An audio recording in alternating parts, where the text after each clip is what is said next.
राजस्थान के चुनावी नतीजे 3 दिसंबर को आ गए। भारतीय जनता पार्टी ने प्रदेश में जोरदार वापसी की है। राजस्थान में बीजेपी को 115 सीटें मिली, वहीं कांग्रेस को 69 सीटें हासिल हुई। इसी के साथ राजस्थान की जनता ने प्रदेश के अगले 5 सालों का भविष्य बीजेपी को सौंप दिया।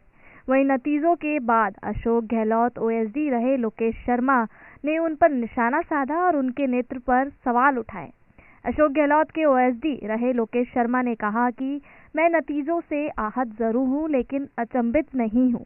कांग्रेस पार्टी निसंदेह प्रदेश में रिवाज बदल सकती थी, लेकिन अशोक गहलोत कभी कोई बदलाव नहीं चाहते थे। उन्होंने कहा कि कांग्रेस की नहीं बल्कि अशोक गहलोत की शिक्षत है। वहीं गहलोत के चेहरे पर उनकी फ्री हैंड देकर और उनके नेतृत्व में पार्टी ने चुनाव लड़ा। उनके मुताबिक प्रत्येक सीट पर वो स्वयं चुनाव लड़ रहे थे, लेकिन उनका अनुभव चला और ना जादू चला। हर बार की तरह कांग्रेस को उनकी योजनाओं के सहारे जीत नहीं मिली। यहां तक कि अथाह पिंक प्रचार भी काम नहीं आया। लोकेश शर्मा ने कहा, तीसरी बार लगातार सीएम रहते हुए अशोक गहलोत ने पार्टी को फिर हथियारों पे लाकर खड़ा कर दिया है। आज तक उन्होंने पार्टी में सिर्फ लिया है, किया नहीं है, लेकिन कभी अपने रहते वो पार्टी की सत्ता में वापसी नहीं करवा पाए। लोकेश शर्मा ने कहा कि अशोक गहलोत ने आलाकमान के साथ फरेब किया, ऊपर सही फीडबैक नहीं पहुंचाया। लोकेश शर्मा ने कहा कि अशोक गहलोत ने किसी को विकल्प तक नहीं बनने दिया। अप्रैक्टिक और अपने फायदे के लिए जुड़े लोगों से घर रहकर आत्ममुक्ता में लगातार गलत और आपाधापी में फैसले लिए।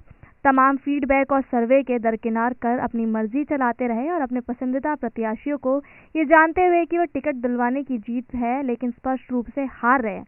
लोकेश शर्मा ने कहा कि ये नतीजे तय थे। मैं स्वयं मुख्यमंत्री को ये पहले बता चुका था, कई बार आगाह कर चुका था, लेकिन उन्होंने कोई ऐसी सलाह या व्यक्ति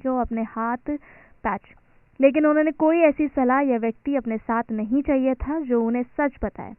मैं 6 महीने लगातार घूम घूम कर राजस्थान के गांव और कस्बों में गया, हजारों युवाओं के साथ संवाद कार्यक्रम आयोजित किए। उन्होंने कहा कि मैं लगभग 127 विधानसभा क्षेत्र को कवर किया और उनकी ग्राउंड रिपोर्ट सीएम को लाकर दी। उन्होंने कहा कि मैंने जमीनी हकीकत को बिना लाग लपेट उनके सामने रखा ताकि समय पर सुधार हो सके, जिस पार्टी की वापसी सुनिश्चित हो। उन्होंने कहा कि मैंने खुद को भी चुनाव लड़ने का इच्छा जाहिर की थी। पहले मैंने बीकानेर से लड़ने की इच्छा जाहिर की थी, उसके बाद मैंने अशोक गहलोत के कहने पर भिलवाड़ा से चुनाव लड़ने की इच्छा जताई, लेकिन वो नया प्रयोग नहीं कर पाए। उन्होंने कहा कि मैंने बीडी कल्ला को 6 महीने पहले बता दिया था कि वो 20,000 से ज्यादा मतों से चुनाव हारेंगे और वैसा ही हुआ। साथ ही उन्होंने कहा कि 25 सितंबर की घटना भी पूरी तरह से प्रायोजित थी, जब आलाकमान के खिलाफ विद्रोह कर उसकी अवमानना की गई। उसी दिन खेल शुरू हो गया था।